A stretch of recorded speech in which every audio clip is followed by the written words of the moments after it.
mul'ata 12 kaasee 12 akkas jedha maqaa Yesuus nan dubbisa. Ani immoo Waaqa keessatti sagalee guddaa tokko nan dhagaye. Innis amma fayyin aangoon mootummaan kan Waaqayyo keenyaati. Aboonis kan Masiisaati ta'eera. Hadheessituun obboloota keenyaa inni halkaniif guyyaa Waaqayyo keenya duratti isaan hadheessu ture immoo gad darbatameera. Obboloonni keenya immoo dhiiga hoolichaatiin dubbii isaa dhugaa ba'aniinis mo'ataniiru. Isaan du'anitti waan isaan geessu yoo ta'e iyyuu lubbuu isaanii hin mararsiifanne. Egaa yaa bantiiwwan Waaqaa warri isa keessa jiraattan gammadaa, yaa lafaa, yaa galaanaa, seexanni gara keessanitti waan gad bu'eef isiniif garuu wayyoo. Inni yeroo gabaabduu duwwaa akka qabu waan beekuuf guddaa aareera jedhee jedha. Harka bal'ifanna. Nuti warra Waaqarraati. Lafarra jirra malee nuti lammii warra Waaqarraati.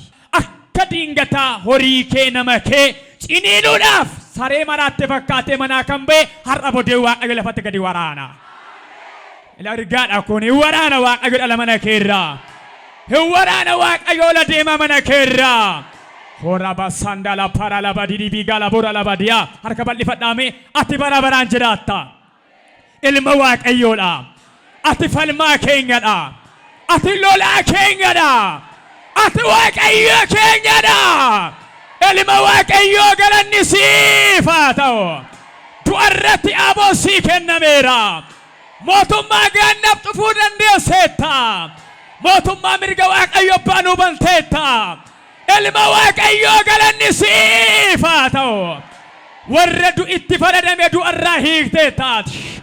Mootummaa du'arraa nu hiikteetta. Mootummaa abaarsaarraa nu hiikteetta. Harka gaanna markaa nu baafatteetta. Jireenyatti girra ilma Waaqayyoo galanni siif haa ta'u. Haleluuyaa. Galanni siif haa ta'u. Maqaan kee dibamaadha. Maqaan kee fayyisaadha. Maqaan kee dibamaadha. Oh haleluuyaa.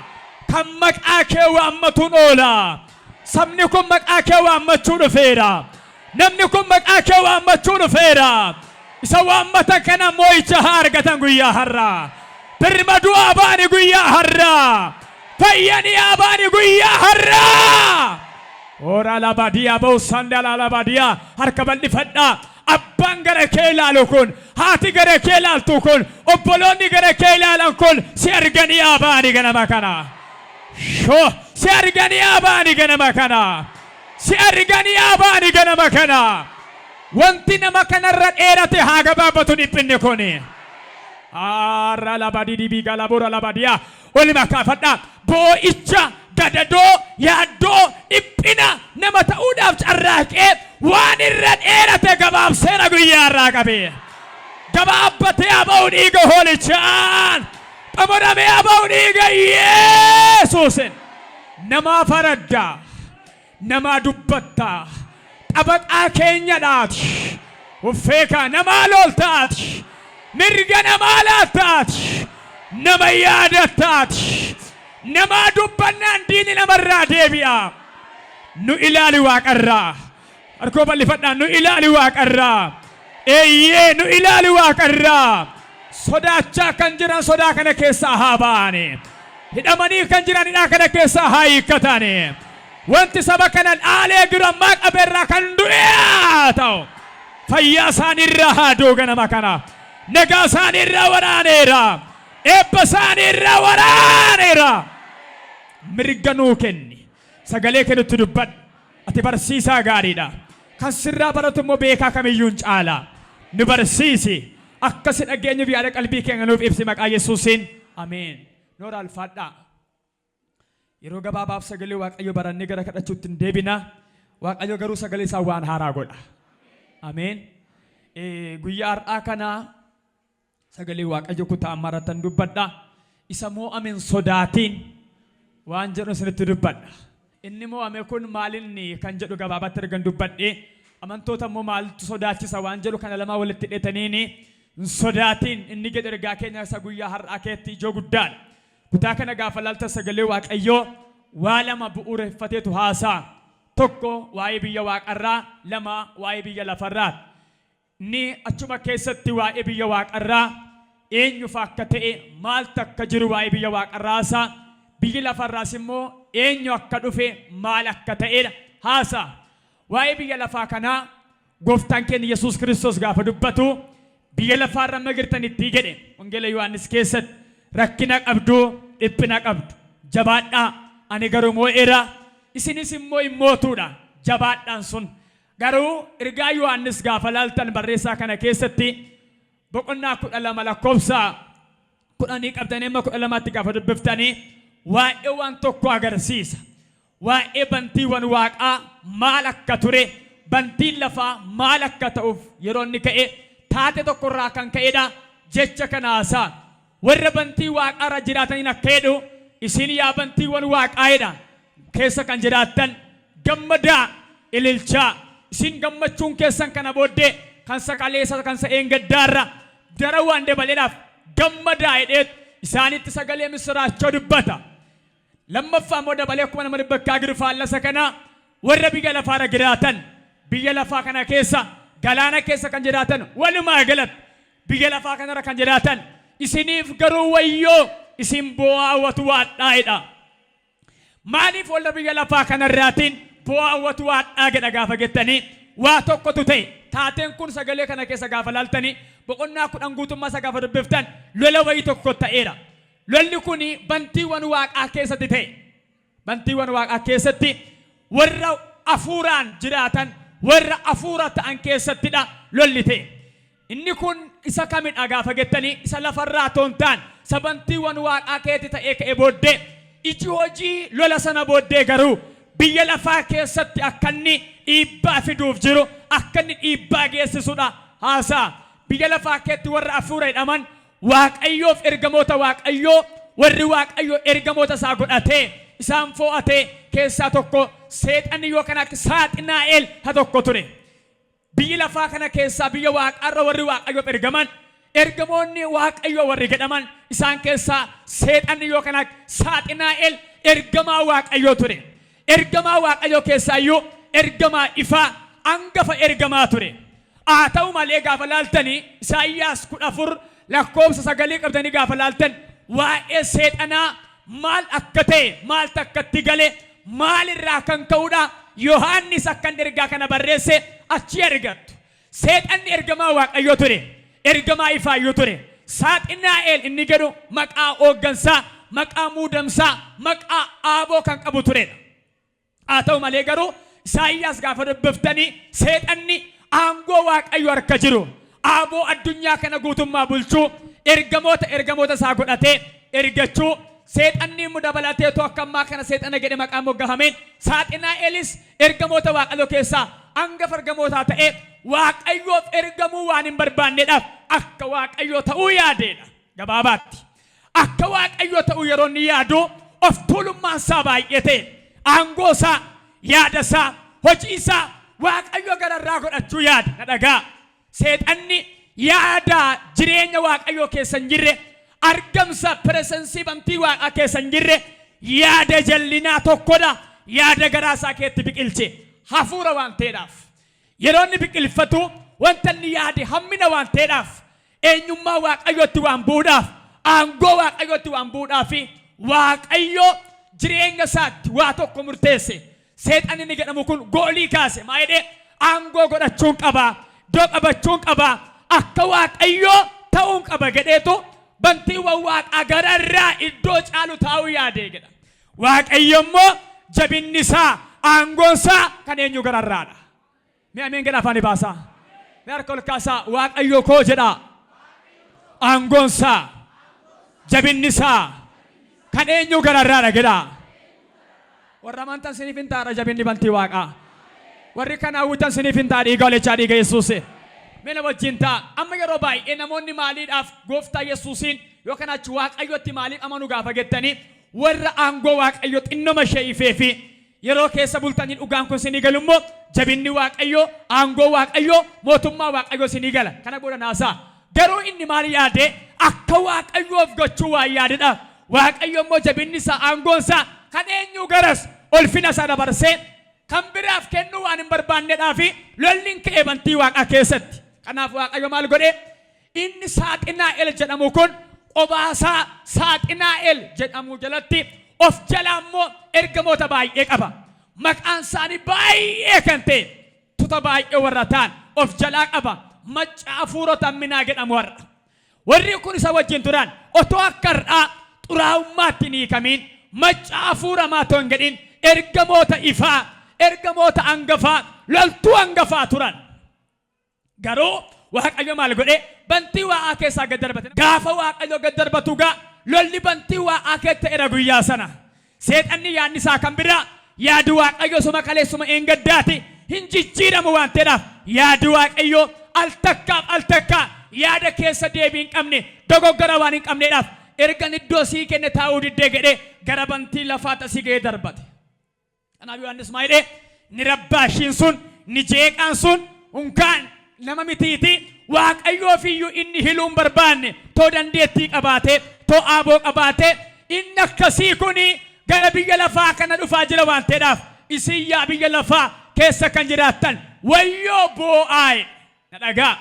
Boo'ichi kun dhugaasaa yoo hiine sagalee waaqayyo keessaa amanaa waaqayyotti amanee ilma waaqayyoo Yesuusiin fayyisaa lubbuu isaa godhee kan fudhate bakka hin bu'u. Maaliif gaafa jettanii nun foon keenyatu biyya lafaarra jira malee hafuuraan mirga waaqayyo abbaa jirra. Nan ergaan kun nalata kan jedhu ameenaa gad afaanii babatee. Nuni akka ambaasaadara biyya tokko keessaa ba'ee biyya tokko dhaqeeti malee nuni kan biyya lafaa kanaa miti. Gidiraan biyya lafaa kana, boo'ichi biyya lafaa kana, dhiphinni biyya lafaa kana foon keenya dararsuu danda'a, nutti dhaga'amuu danda'a. Garuu inni hamaan sun inni Yohaannis warra biyya lafaa keessaa waaqayyoo warra hin beekne, warra waaqayyoof hin jiraan, warra aangoof guddummaa waaqayyootti waliin galle inni hamaa sun haa dhidhiitu. Warra kanaaf wayyoo jedhee boo'e malee warri kan waaqayyoo Kiristoos wajjiniin mo'aniiru. Harka mirga ol kaasa ani Kiristoos wajjin moo'eera jedhaayyaa. Wali makaasa harka mirga ani Kiristoos wajjin moo'eera jedhaayyaa. Mee warri mootan as qaba harka bitaa mirga waa kan hin baane har'a moo'amuun keessatti haa dhaga'amu maqaa Yesuusiin. Moo'ichi keessatti haa dhaga'amu dhiiga qaraanii warraan. Mee yaa seexanaa jedhaayyaa. Si moo'adheera jedhaa. Kiristoos wajjin jedhaayyaa. Ani moo'ataadha jedhaayyaa. Eewutu dhufee dhugaa ba'a.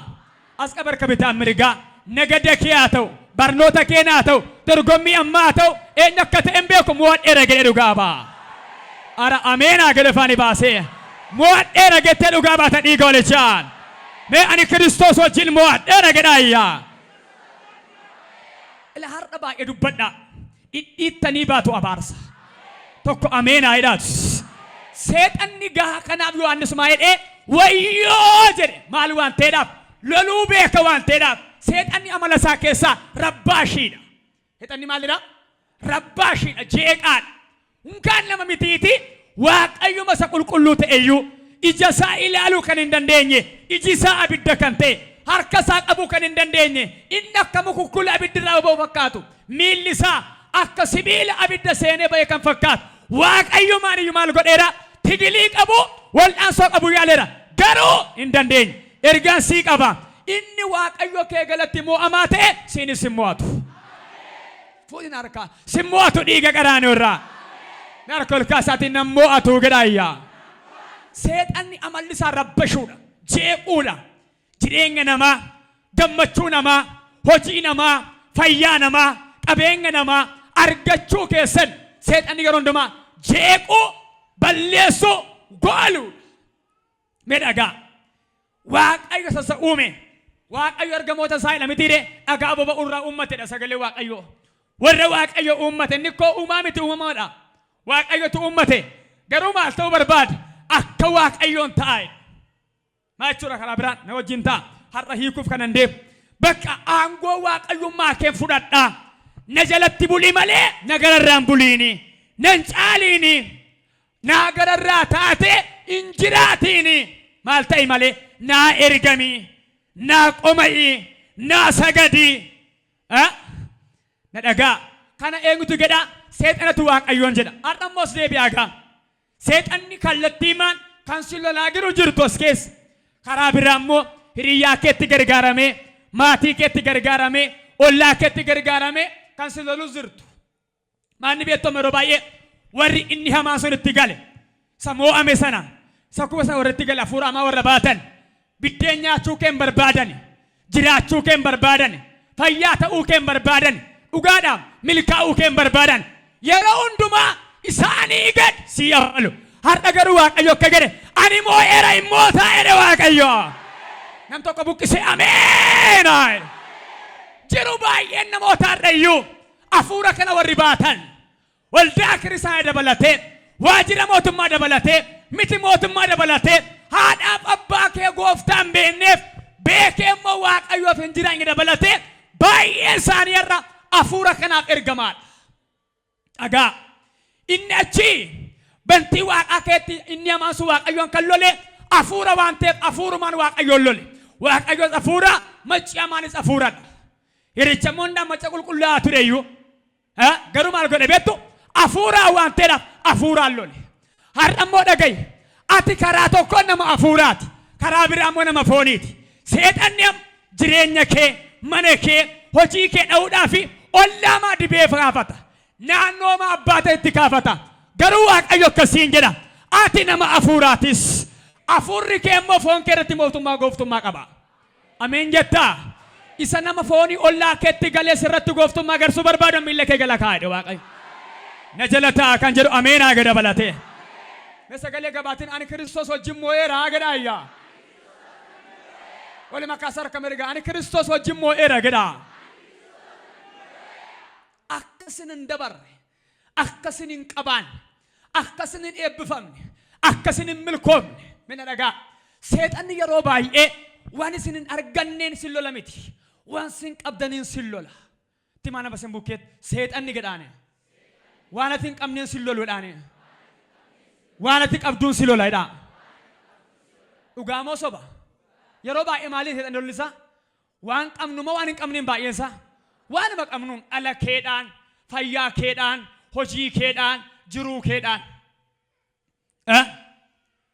seexanni meeqacha kana dhagaame seexanni yeroo baay'ee lollisaa amanaa kan lolu amanaa noormaalii amanaa gidduu galeessaa afurri isaa baay'ee toppi kan hin taane karaa kan lola gaafa gettani seexanni waan nuti hin qabne caalaa waan nuti hin qabnu nu lola waan nu harka jiruun waan baanne jirruun seexanni garuu yeroo baay'ee amantoota keessaa warra wanta qaban caalaa wanta hin qabne lolu eenyuun gaafa gettani warra amantiin isaanii guddaa ta'e warri afurri isaanii fagoo ta'e warri amantiin isaanii baay'ee amanaa keessatti naannoo kee toppi ta'e ol ka'e warri akkasii wanta isaan qaban caalaa wanta isaan qabachuuf jedhan maal godha beektaa lolaa irratti deebi'a.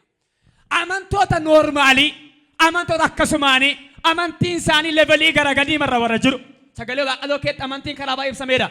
Amantiin kee guutuu amantii hir'uu jedhameera waan ta'eef warra amantiin qabne jedhameera sageessan galu garuu seexanni yeroo baay'ee amantoota cal jedhanii amantoota gidduu magaleessaa jedhaman wangecha kan ibsa jechuudha. Amantoota gidduu galeessaa karaa kam lola gaafa gettanii wanta isaan qabaniinidha. Barumsa guddaadha dhagaa. Amantoota jajjaboo amantiin isaanii guddaa kadhannaan isaanii guddaa deddeebiin isaanii guddaa qulqullummaan isaanii fuula waaqayyootti baay'ee warra of eeggatan garuu yeroo baay'ee seexanni wanta isaan qaban caalaa wanta isaan qabachuudhaaf fiixatan irratti baay'ee taalgeetti godheet loluu barbaada. Ergaan sii qaba isa qabattes isan qabannes hinuma qabatta jedhe waaqayyoot. Nam tokko ameenaa gad afaanii baasee siifaa ta'uu dhiiga qaraane irraa. Namni amma barumsa ammaa dhaga'ee kun fayyeera. Ara ameenaa gad Yesuus. Yeroo tokko seexanni namoota tokko bakka sidha.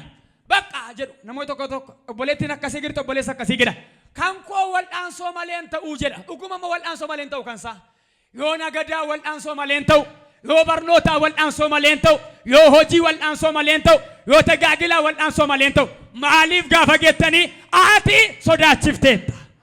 Eenyuun beektaa diina kee. Garuu harkaa baatee milkoofta dhiiga qaraane irraa. Ora laabaa diyaabaas. Harka mirga ol kaasaa ani sodaachiseera gedhaayyaa. Kanaaf lolamaan jira gedhaayyaa. Garuu sodaadhuu gedhaa. Waaqayyo moo'icha naa laata gedhaayyaa. Nam ergaan kun kan koo jedhu si'a lama ameen haa jedhatu laa. Dabalee ameen haa jedhas. Irra sinii deebi'a jecha amma namoota amantiin isaanii xobbee amantiin isaanii reefi seexanni lollisaa wanta isaan qaban bichaarratti xiyyeeffannaan isaa. Namoota jajjaboo ta'an, namoota jilbaa, namoota imimmaanii, namoota amantii guddaa, namoota waaqayyoon baay'ee amanatan garuu wanta isaan qaban caalaa wanta isaan qabachuuf fiigan irratti baay'ee xiyyeeffata. Maaliif beektaa? Hin milkooftaka. Aangoo waaqayyoo agarsiiftaka. Jabina waaqayyoo gaffiddaka. Eenyummaa waaqayyootu karaa kee beekama ka. Nama baay'ee harkaa baaftaka. Afurri waaqayyoo sagalee dhugaa naa ba'a. As keessa obboleettiin taate obboleessi ta'e moo'ataa ta'a torban kana booddee laa. Moo'attuu taate dhiiga qaraanii irraan. Afuruma akkasiin dhagaa ani moo'ataadha jedhaa ani moo'ataa. Laadhaa baadiyyaa boos. An sagalee makkasiin si dhagaa abbaan barbaadde fudhadhu har'aa qabee afuura moo'ichaa gara keetti waameera laa. Afuura moo'ichaa waameera maqaa Yesuusiin. Ergaan sinni qabagaa. Wanti sinitti deemtan lola malee kan hin milkoofne garuu hin milkooftu.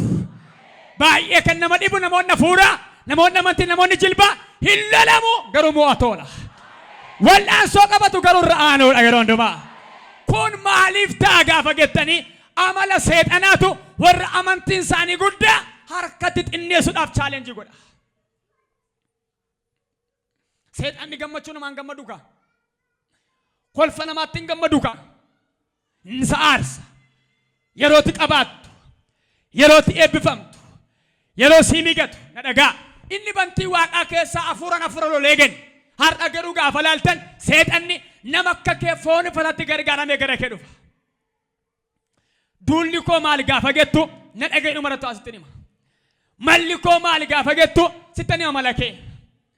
Amala waaqayyoo keessaa waaqayyoo warra isa amanatan irraa waa barbaada. Maal akka been aangoo waaqayyoo, jabina waaqayyoo, irree waaqayyoo akka beennu waaqayyoon barbaada. Waaqayyo yeroo hundumaa baay'ina diina kee caalaa tokkicha harkasaa akka ilaaltu barbaada.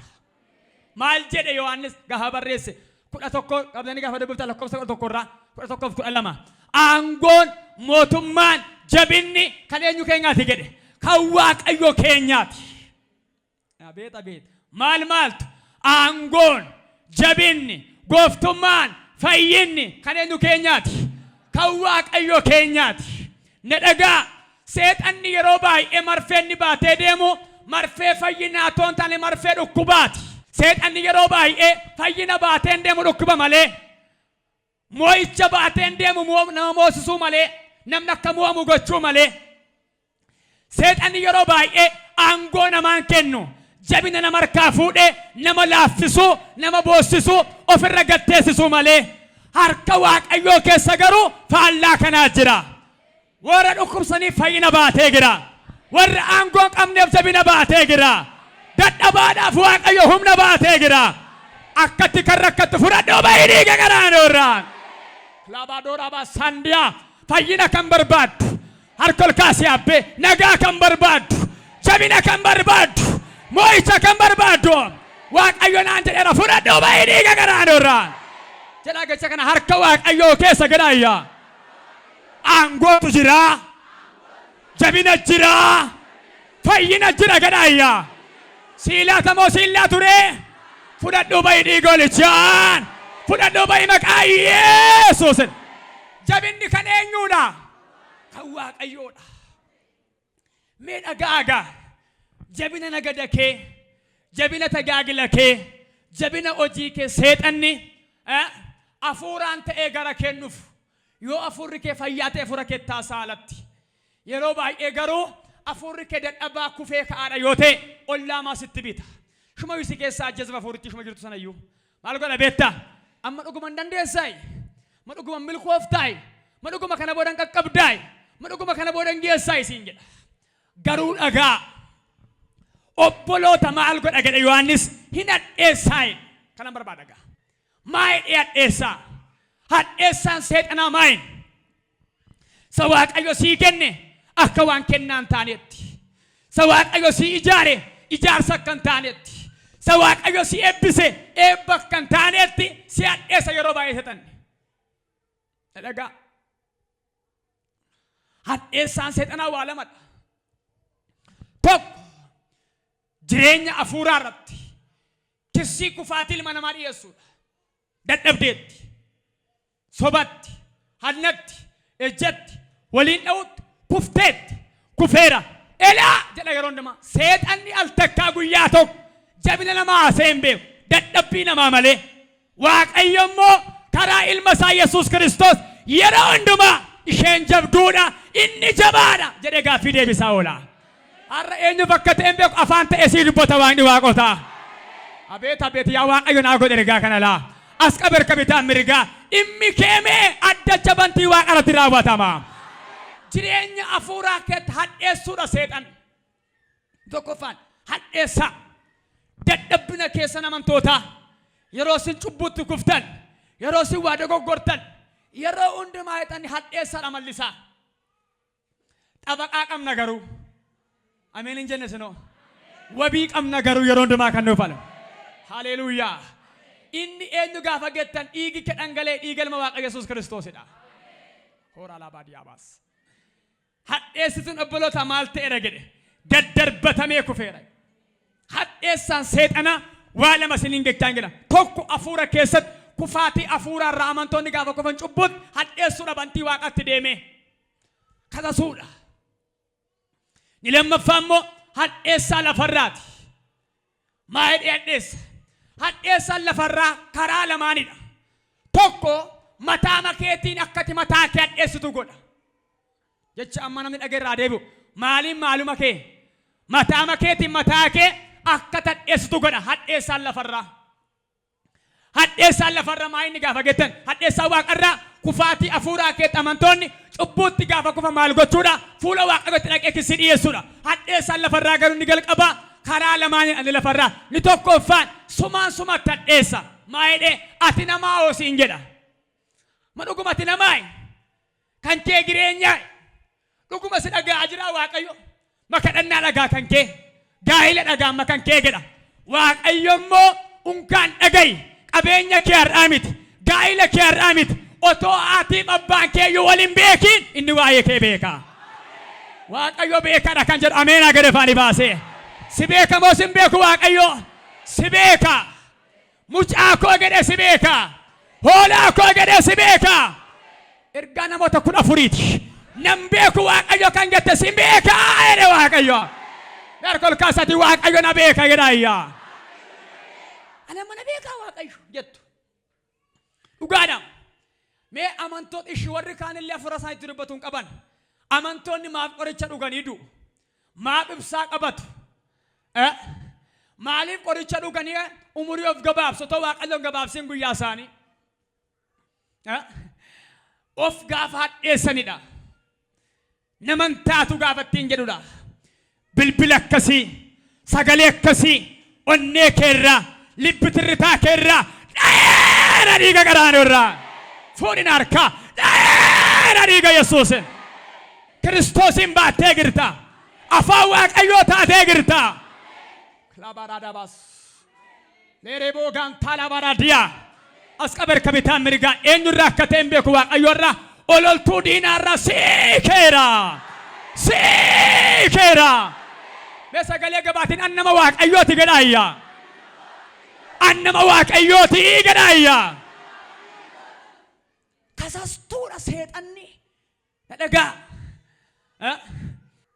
Kan namaallee ofirraa deebifta kan kee baay'ee hamaadha. Kan namaa namumtu sirraa deebisa. Yeroo abbaan ta'e maqaa si balleessu. Kan kee garuu baay'ee hamaadha. Na dhagaa. Jirtu ammas keessa otoo milkaa'uu qabdanii, too darbuu qabdanii, otoo ganaawwan baay'ee sin hafee jiru warra halkaniif guyyaa seexani laphee keessanitti taasoo kan siniin jedhu hin geessu kan siniin jedhu garuu yaada Waaqayyoo gurguddaan sinirra kan jiru. Akeeka Waaqayyoo jajjabaa baachaa kan jirtan. Haleluuyaa. Waaqayyotu beekaa diina kee duratti ammati geessu si agarsiisuudhaaf akka Iyyoob gaafichaa beekaa horii si dhowwate malee beekaa dhala sirkaa fuudhe malee beekaa qabeenya sirkaa fuudhe malee qabeenyi waaqayyoo si waan ta'eedhaaf ati immoo akkati horii lafarraa kan koo godhattu hin barbaanne isa mataa isaa qabeenya kee ka godhattu waan barbaadeef waaqayyo beekaa cal jedhe malee akeekan sirraa qabaa jedhe waaqayyo. Jecha ammaa isiniin galle warra kan isaa maal godha beettu waaqayyo warra dhugumatti amanatan yakkan sirrii dubbadhe na dhagaa amanaa dhugaan silumayyuu qabeenya miti horii miti seexanni isin gadhe galqaba yeroo baay'ee lollisaa waan hin qabne caalaa amanaa dadhabaa irratti amanaa reefi irratti wanta inni qabuudhaan siniin gedhe yeroo garuu dhuguma amanannaan kee waaqayyo taanaan horiin kee yeroo sokku miindaa yeroo sokku abbaan manaa yeroo sokku haati manaa yeroo sokkitu yeroo hundumtuu sokku anaafoo kan hin sokkine qaba Yesuusin gaafati gettu diinni kee lafa dha'a. Hamma kanaatti immoo si abdata waaqayyo tokko afaanii baasii ameenaa jedhatu. Waaqayyo akkanatti si beekuu barbaada. Akkamitti beektu yeroo horiin sokkus akkati rumurrumne akkati ofin kasasne barbaada waaqayyo. Gaafa haalli ta'uu didus akkati gammachuu qabaattu qabeenya kee waaqayyoon akkati godhattu hawwii waaqayyooti. Ergaan sii qaba dhagayo obboleessi kanana haadhanana akkasiin jedhe waaqayyo ati kan kooti ani kan keeti jedhe waaqayyooti. Jecha kana harka isaa akkas jedha yaa waaqayyo jedha yaa ati kan kooti jedha ani kan keeti jedha. Mee hundi keessan gara koo laalaa mana keessan keessaa waaqayyo qabeenyi isaa eenyudha? Isaa eebbisu eenyudha? Moo horii keessan soofaadha lakki fooqii keessan qabeenyi waaqayyo maalidha? Nu mataa keenyadha. Waaqayyo amma maatii kee keessaa qabeenya laal horii laal lubbuu mana kee kan saa godhe lakkaawwata waaqayyo. Erga waaqayyo gaa horii kee kan saa godhe lakkaawwanne atis qabeenya kee kan kee goote akkati lakkaawwattu hin barbaadu. Inni immoo isa akka lakkaawwattu barbaada. Anaaf waaqayyo mana kooti dhala kooti jiruu kooti jireenya kooti warri gadhan diina mootu ameen gadhaa afaanii baasaa eeyyaa. Dhuguma waaqayyoolleen gargaaramu garuu akkati isa amanattu barbaada. Yeroo baay'ee garuu gargaaramu kan baru seexanadha. Seexana immoo kan gargaaraa jiru amanaa baay'eedha. Maayidhee of adheessee maal akka ta'e hin beeku waaqayyo nama baay'ee fayyisaa jira ganama kana. Na lakkaawwadhu jedhe waaqayyo. Raabaalaa baadiyaaboos. Namni sagalee beeku kan himan fayyee baa guyyaarraa. Na lakkaawwadhu siin jedhe waaqayyo. Na dhaga'i ka gara koo laali. Wangeelli jaangala. Gara koo laali. Gara qabeenya dhumee laaliin. Gara namicha siyaalee laaliin. Gara nama sirraa adda baatee laaliin. Gara fayyaa kee didee laaliin. Gara koo laali sii deebi'aa jedhe Yesuus. Caaffanni maayedha gara eenyu laalaa jedha gara saalaalaa maalin taatan hin qaanoftani qaaniin lafa laaltani barri si qaaneessa yeroon si qaaneessa fayyaa si qaaneessa jilba keedhaan hafuura keedhaan gara saalaali qaanii ooltaa qaanii oolaa dhiiga qanaanii warraan as qabeerka bitaa mirgaa qaanii mana keetti fiigu asuma qabeerka bitaa mirgaa qaanii gaa'ila keetti fiigu har'a qabeerka waaqayyoon qoolaan dheera karaa ta'afu dhiiga Yesuus jecha kana jedhame ani hin qaana'u jedhaayyaa hin fudhattaa waan sirraa ifadha as qabi otooti maqaa waaqayyoo waamtu otoo halkaniif guyyaa iyyitu si qaanessuu abbalee kan jiru har'a qabee waraaneera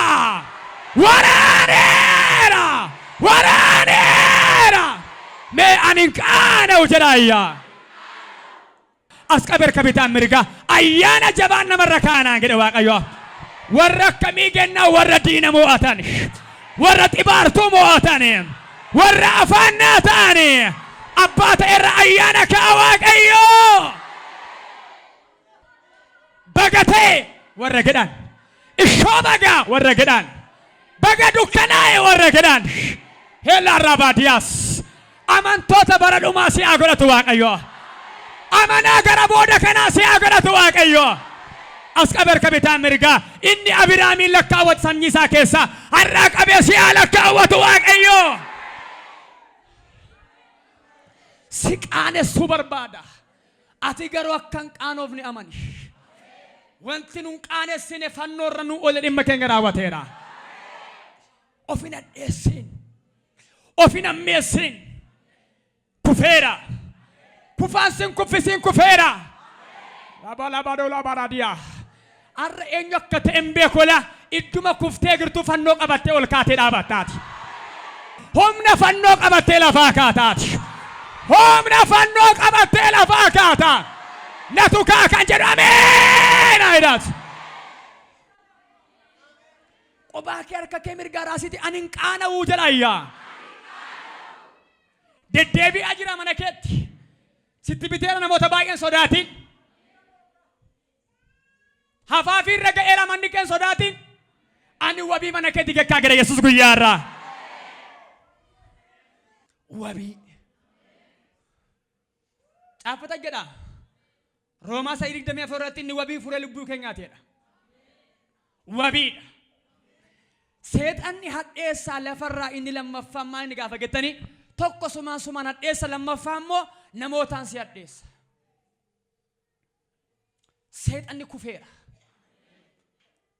Hojii isaatu fiigaa jira malee aangoo hin qabu. Jabina hin qabu. Haayil yelloo. Humna hin qabu. Caafata gara baanteedhaaf.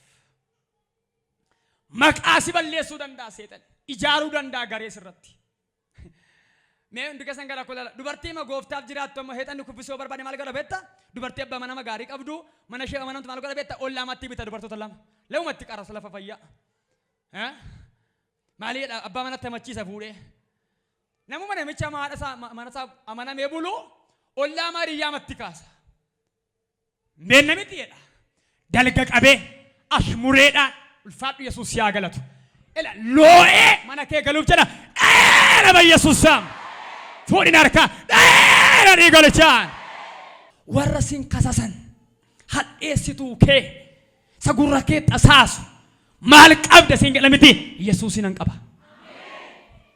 Hin dandeessu fooniif dhiigaan hafuuraan garuu sin danda'a marraa qabee. Irraan sinii deebi'e gaggeessa lagedhe. Warri hafuurri keessan fayyaan hafuurumaan lolamtu. Hin dhufa akkuma namaatti. Qaama san agartan malee maaltu jira mana kee keessaa siin jedha. Amma dhuguma kana booda milkooftaa hoo siin jedha. Ati immoo maa jettaa hafuurri kee bambanaa sanarraa qabee eeyyena milkaanan gaa. Dhuguma immoo geessa. Hodu karaa sii baneera dhiigolichaa. Darba dorka mirgaa naa banameera gadhiyye. Jari naa banameera jedhayya. Sirrattaa ta'uu dhiiga garaana irraa.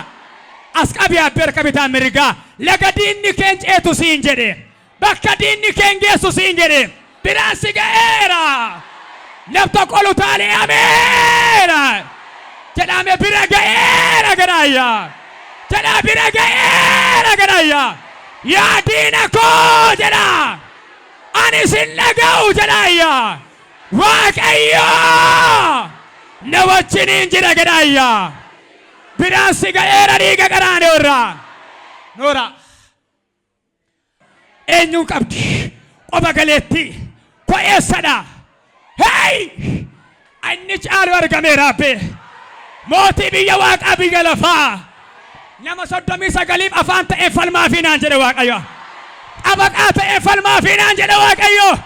Naa ta'ee kan jedhu taalee ameen aydaat. Sirrattaa ta'uu dhiiga qaraane irraa. Siifaa ta'uu dhiiga Yesuus. Isa caalu qabdaati. Naan jedha fura Waaqayyootu. Homayyuu kan hin qabne. Dhugumayyuu waayyuu hin qabdu. Kana si arganii si hedan. Akka jedhe Waaqayyo. Warra si hedden ragaa sii godha. Nama malee milkoofte. Zamana malee milkaa'ee siinaa garanii golicha. Hoodhi yeroo malee milkaa'ee dhiiga garaanii warra. Firan qabdu lammiin qabdu eenyuun qabdu. Bageetaa በኢየሱስ ስም si eebbiseera of eebbiseera. Warroorramta irra si qeeqan ragaa siifaa ta'an. Simaadhu ragaa siifaa ta'anii golicha.